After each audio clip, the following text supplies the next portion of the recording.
GK GS के class series में आपका स्वागत है। अगर आप पहली बार हमारे चैनल पर विजिट कर रहे हैं तो हमारा चैनल UIO जीके क्लासेस को जल्द से जल्द सब्सक्राइब करें और ज़्यादा से ज़्यादा लोगों में शेयर करें ताकि इस तरह का वीडियो और नोटिफिकेशन आपको जल्द से जल्द प्रोवाइड हो सके और आप एग्ज़ाम में अच्छा स्कोर कर सके। तो चलिए समय की बर्बाद न करते हुए क्लास की शुरुआत करते हैं। अभी यह हमारा सीरीज इंडियन पॉलिटी की चल रहा है, जिसका 2 वीडियो जो है पहले ही अपलोड हो चुका है। अब हमारे प्लेलिस्ट पे जाके देख सकते हैं और यह तीसरा वीडियो है।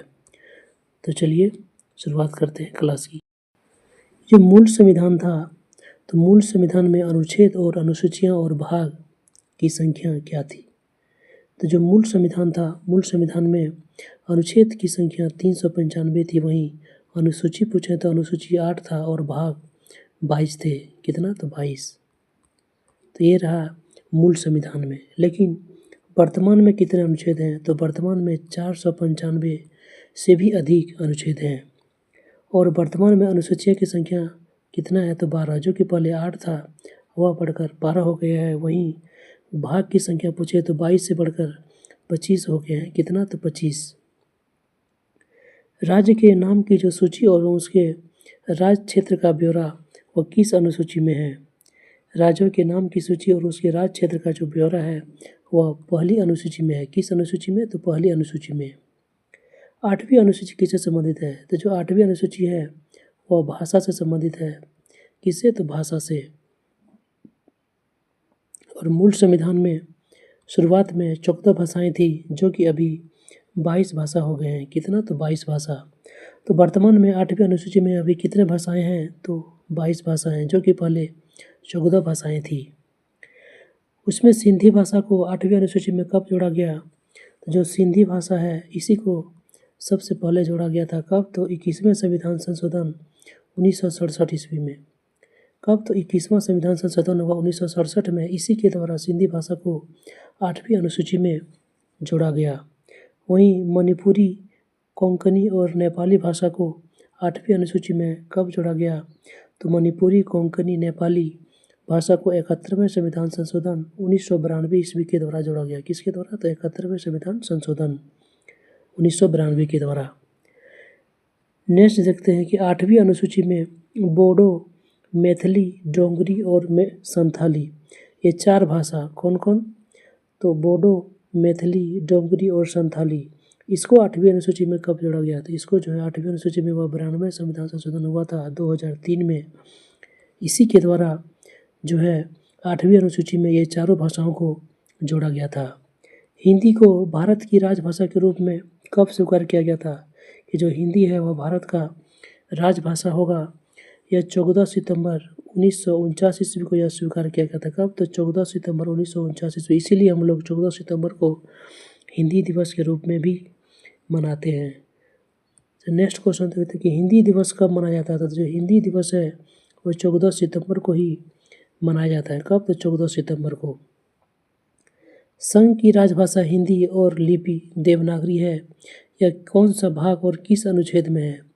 तो संघ की जो राजभाषा वह हिंदी है, वह भाग 17 और अनुच्छेद 343 के अनुसार ये जो संघ की राजभाषा है वह हिंदी होगा और लिपि देवनागरी होगा। प्रथम राजभाषा आयोग का गठन कब होता है? तो जो प्रथम राजभाषा आयोग है इसका गठन होता है 1955 ईस्वी में।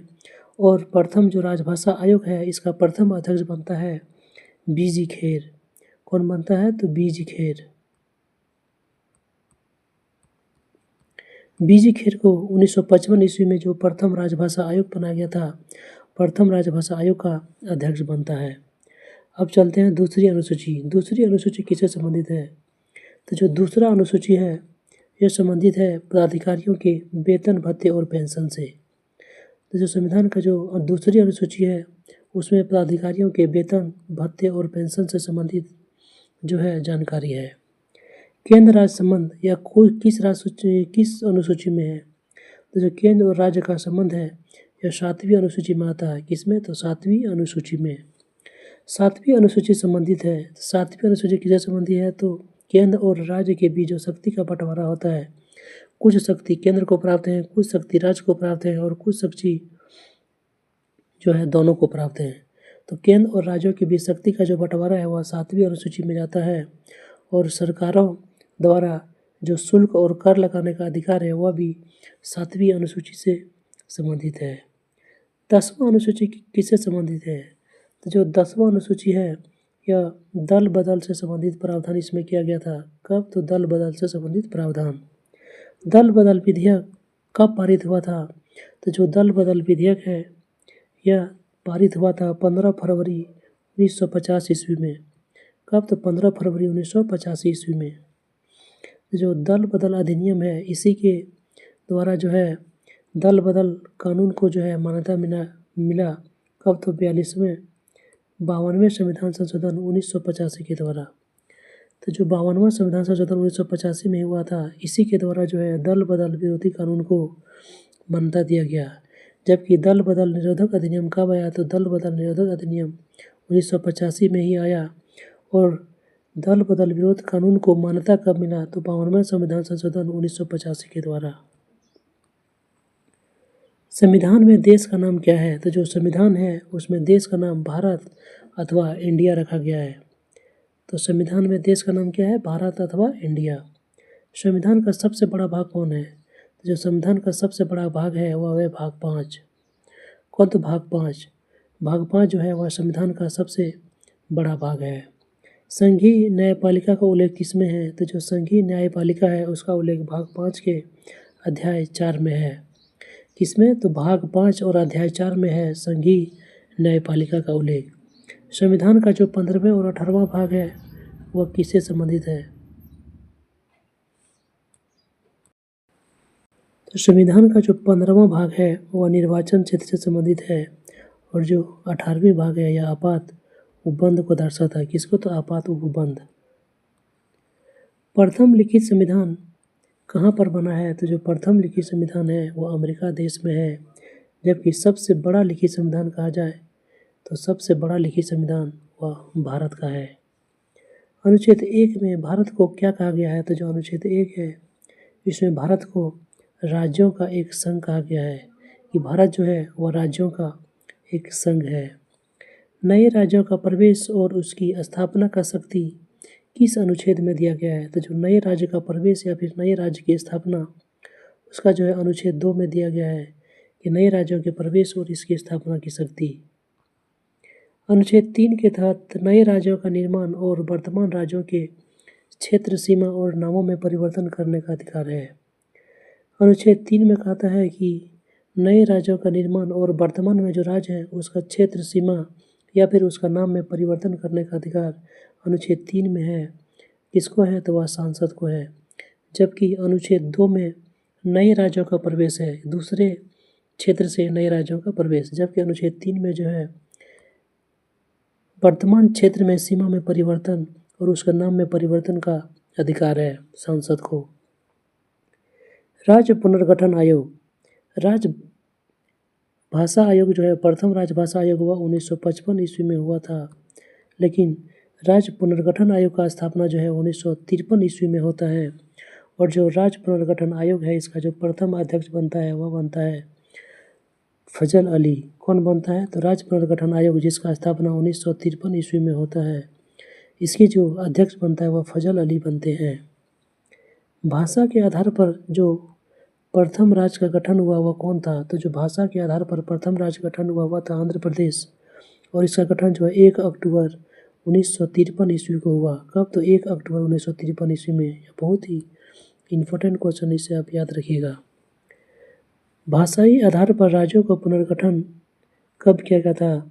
तो भाषाई आधार पर जो राज्यों का पुनर्गठन है वह 1956 ईस्वी में हुआ था। कब? तो 1956 ईस्वी में। असम राज्य का गठन कब हुआ? तो जो असम राज्य है इसका गठन भी 1956 ईस्वी में ही होता है। सिक्किम को 22वां राज्य का दर्जा कब प्राप्त हुआ? तो जो सिक्किम राज्य है उसको 22वें राज्य का दर्जा प्राप्त हुआ 36वें संविधान संशोधन। किसमें? तो 36 संविधान संशोधन जो हुआ 1975 में, इसी के द्वारा सिक्किम राज्य को जो है 22वां राज्य दर्जा मिला। नागालैंड राज्य बना था? नागालैंड किस संविधान संशोधन के तहत राज्य बना था? तो जो नागालैंड है वह 13वां संविधान संशोधन, कब? तो 13वां संविधान संशोधन 1962 में जो हुआ था, इसी के द्वारा नागालैंड को राज्य का दर्जा मिला था। गोवा जो कि 25वां पूर्ण राज्य बना था, 25वां पूर्ण राज्य कौन बना? तो गोवा। और यह कब बना? तो 56वें संविधान संशोधन 1987 के द्वारा। कौन? तो 56वें संविधान संशोधन 1987 के द्वारा। दिल्ली को राजधानी का पूर्णतः दर्जा मिला था, कब? तो दिल्ली को जो राजधानी का पूर्णतः दर्जा मिला वह 69वां संविधान संशोधन 1991, 69वें संशोधन 1991 के द्वारा दिल्ली को जो है वह राजधानी बनाया गया था। छत्तीसगढ़, उत्तराखंड और झारखंड की स्थापना कब होता है? तो 3 राज्य का स्थापना 2000 ईस्वी में होता है। वहीं सबसे पहले छत्तीसगढ़ का स्थापना होता है 1 नवंबर को, उत्तराखंड का होता है 9 नवंबर को और झारखंड का होता है 15 नवंबर को। तो नवंबर 2000 ईस्वी में ही 3 राज्यों का गठन होता है। छत्तीसगढ़ पहला नवंबर 2000 में बनता है, 1 नवंबर 2000 को, उत्तराखंड 9 नवंबर 2000 को और झारखंड 15 नवंबर 2000 को। तेलंगाना राज्य का गठन कब हुआ? तो तेलंगाना राज्य का गठन जो है वह 2 जून 2014 को होता है और यह आंध्र प्रदेश को विभाजित करके बनाया गया था। तेलंगाना राज्य किससे संबंधित है? तो वह पहले आंध्र प्रदेश था और आंध्र प्रदेश को ही विभाजित करके तेलंगाना राज्य का निर्माण किया गया। वर्तमान में भारत में कितने राज्य हैं? तो जो वर्तमान है उसमें भारत में 28 राज्य हैं और 8 केंद्र शासित प्रदेश हैं। संविधान की संप्रभुता किसमें निहित है? तो जो संविधान का संप्रभुता है वह जनता में निहित है। किसमें? तो जनता में। जो संघीय व्यवस्था है उनकी प्रशासनिक ढांचा का जो मॉडल जिसको संघीय व्यवस्था कहते हैं, यह कहाँ से लिया गया है? तो यह कनाडा से लिया गया है। कहाँ से? तो कनाडा। तो संविधान में जो संघीय व्यवस्था है जिसको प्रशासनिक ढांचा का मॉडल भी कहते हैं संघीय व्यवस्था को, यह कनाडा देश से लिया गया है। मूल कर्तव्य कहाँ से लिया गया है? तो जो मूल कर्तव्य है यह सोवियत संघ यानी कि रूस से लिया गया है। कौन? तो मूल कर्तव्य। संसदीय प्रणाली, एकल नागरिकता एवं विधि निर्माण प्रक्रिया, कौन कौन? तो संसदीय शासन प्रणाली, एकल नागरिकता और विधि द्वारा निर्माण प्रक्रिया, यह सब ब्रिटेन से लिया गया है। कहाँ से लिया गया है? तो ब्रिटेन से। वहीं मूल अधिकार की बात करें या फिर न्यायिक पुनरीक्षण की बात करें तो मूल अधिकार और न्यायिक पुनरीक्षण यह अमेरिका के संविधान से लिया गया है। भारत संविधान की विधि द्वारा स्थापित प्रक्रिया, कौन? तो विधि द्वारा स्थापित प्रक्रिया। विधि निर्माण प्रक्रिया, विधि निर्माण प्रक्रिया ब्रिटेन से लिया गया है, जबकि विधि द्वारा स्थापित प्रक्रिया यह जापान देश से लिया गया है। कहाँ? तो जापान देश से। दोनों में अंतर है। विधि निर्माण प्रक्रिया, इसमें कोई भी नियम कानून बनाता है तो वह ब्रिटेन से लिया गया है, जबकि विधि द्वारा स्थापित प्रक्रिया यह जापान देश से लिया गया है। राज्य के नीति निर्देशक सिद्धांत और राष्ट्रपति का निर्वाचन किसका? तो नीति निर्देशक जो सिद्धांत है SDP जो है और राष्ट्रपति का जो निर्वाचन प्रक्रिया है यह कहाँ से लिया गया है? तो यह आयरलैंड से लिया गया है। राष्ट्रपति की निर्वाचन प्रक्रिया बहुत ही इम्पोर्टेंट है, अब इसे याद रख सकते हैं, और यह आयरलैंड से लिया गया है। अगर हमारी क्लास और हमारे कंटेंट आपको अच्छा लगता है तो हमारे चैनल को जल्द से जल्द सब्सक्राइब करें और ज़्यादा से ज़्यादा लोगों में शेयर करें ताकि इस तरह का कंटेंट और नोटिफिकेशन आपको जल्द मिल सके। तो राज्य के नीति निर्देशक सिद्धांत और राष्ट्रपति का जो निर्वाचन प्रक्रिया है यह आयरलैंड देश से लिया गया है।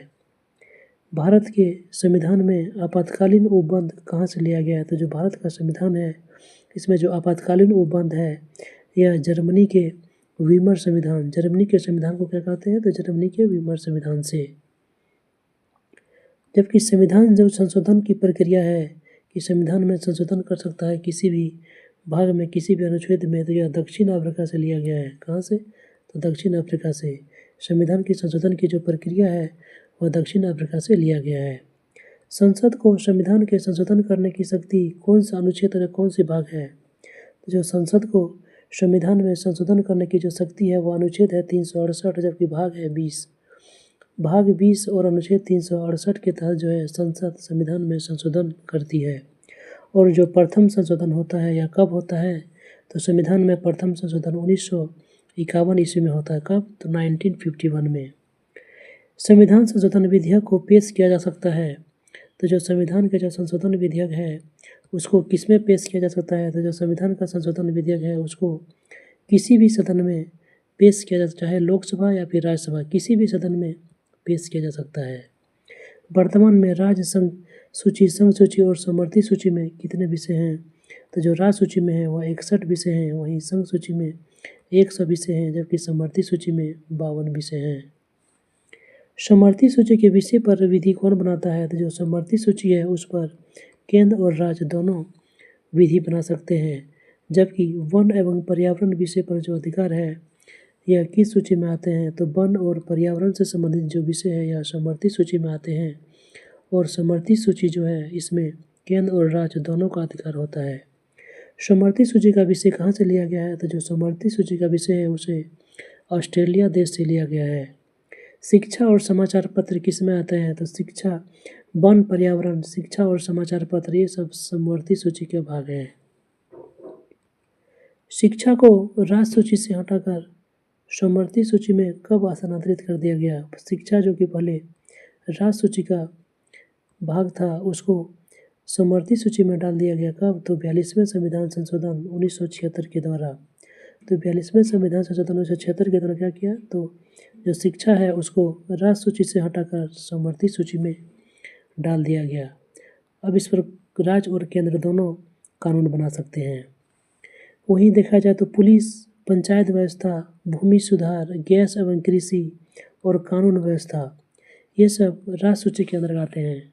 कौन कौन? तो पुलिस, पंचायत राज व्यवस्था, भूमि के कोई भी सुधार करना है, गैस से संबंधित, कृषि से संबंधित और कानून की व्यवस्था से संबंधित, यह सब राज्य सूची का हिस्सा है।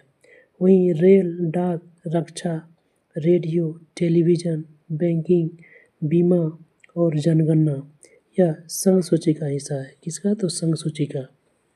भारत में नागरिकता का प्रावधान कैसा है?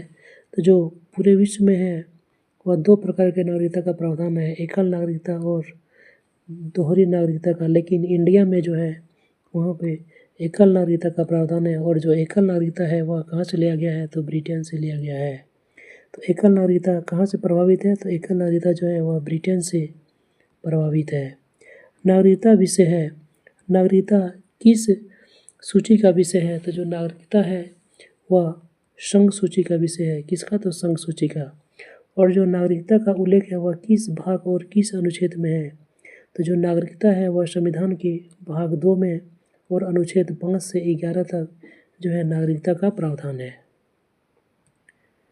भारतीय नागरिकता प्राप्त किया जा सकता है किस किस प्रक्रिया द्वारा भारत की नागरिकता को प्राप्त किया जा सकता है? तो जो भारत की नागरिकता है उसे 5 प्रकार से प्राप्त कर सकते हैं आप। पहले, जब इंडिया में जन्म हो, जन्म से, वंश परंपरा से, पंजीकरण से, देशीकरण से और भूमि के अर्जन से। तो यही 5 प्रक्रिया है जिसके द्वारा आप भारत की नागरिकता को प्राप्त कर सकते हैं। किसके किसके द्वारा? तो जन्म से, वंश की परंपरा से, पंजीकरण से, देशीकरण से और भूमि के अर्जन से। इस 5 के द्वारा आप भारत की नागरिकता प्राप्त कर सकते हैं। पंजीकरण द्वारा नागरिकता प्राप्त करने के लिए भारत में कितना साल जो है वह निवास करना होगा? तो जो पंजीकरण है इसके द्वारा भारत में की नागरिकता प्राप्त करने के लिए आपको कम से कम 5 वर्ष तक रहना पड़ेगा। देशीकरण द्वारा नागरिकता प्राप्त करने के लिए कितने दिनों का निवास करना पड़ेगा? तो देशीकरण द्वारा नागरिकता प्राप्त करने के लिए आपको 5 वर्ष तक निवास करना होगा। पहला नागरिक संशोधन बिल कब पारित हुआ था? जो पहली बार नागरिक संशोधन बिल है वो 1955 ईस्वी में पारित हुआ था, और भारतीय नागरिकता अधिनियम 1955 में अभी तक लगभग 6 बार जो है संशोधन हो चुके हैं। कितने बार? तो जो भारतीय नागरिकता अधिनियम है 1955, जो कि पहली बार आया था 1955 में भारतीय नागरिक अधिनियम, इसमें जो है 6 बार संशोधन हुआ है, और अंतिम बार जो है 2019 ईस्वी में अभी संशोधन हुआ है। नागरिकता को सर्वप्रथम परिभाषित किसने किया था? तो जो नागरिकता है उसको सर्वप्रथम परिभाषित किया किसने? तो अरस्तू ने। अरस्तू ने जो है नागरिकता को सर्वप्रथम परिभाषित किया। मौलिक अधिकार संविधान के किस भाग में वर्णित है? तो नागरिकता के बाद मौलिक अधिकार आते हैं भाग 3 में। तो भाग 3 में जो है अनुच्छेद 12 से लेकर के अनुच्छेद 35 तक जो है वह मौलिक अधिकार का वर्णन करता है। भारत का मैग्ना कार्टा यानी कि अधिकार पत्र किसे कहा जाता है? किस भाग को भारत का मैग्ना कार्टा या अधिकार पत्र कहा जाता है? तो जो संविधान के भाग 3 है, जो कि अनुच्छेद 12 से अनुच्छेद 35 तक है, इसी को ही भारत का मैग्ना कार्टा या अधिकार पत्र कहा जाता है। मूल संविधान में मौलिक अधिकार कितने थे? तो जो मूल संविधान थे उसमें 7 प्रकार के मौलिक अधिकार दिए गए थे, लेकिन संपत्ति के अधिकार को जो है 44वां संविधान संशोधन के द्वारा हटा दिया गया। तो वर्तमान में मौलिक अधिकार का संख्या कितना है? तो वर्तमान में जो मौलिक अधिकार है उसकी संख्या 6 रह गया है। संपत्ति के अधिकार को मूल अधिकार की सूची से हटाकर एक विधिक अधिकार के रूप में किया गया और इसे अनुच्छेद 300 क में डाल दिया गया। किसके? तो संपत्ति के अधिकार को। और यह किस संविधान संशोधन के द्वारा किया गया? तो जो संपत्ति के अधिकार के मूल अधिकार से हटाकर एक विधिक अधिकार बना गया 44वें संविधान संशोधन 1978 के द्वारा। मौलिक अधिकारों को संशोधन करने का अधिकार किसे है? तो जो मौलिक अधिकार है इसमें संशोधन करने का अधिकार जो है वह संसद को प्राप्त है। किसे? तो सांसद को। सांसद को मौलिक अधिकारों में संशोधन का अधिकार किस बात से मिला?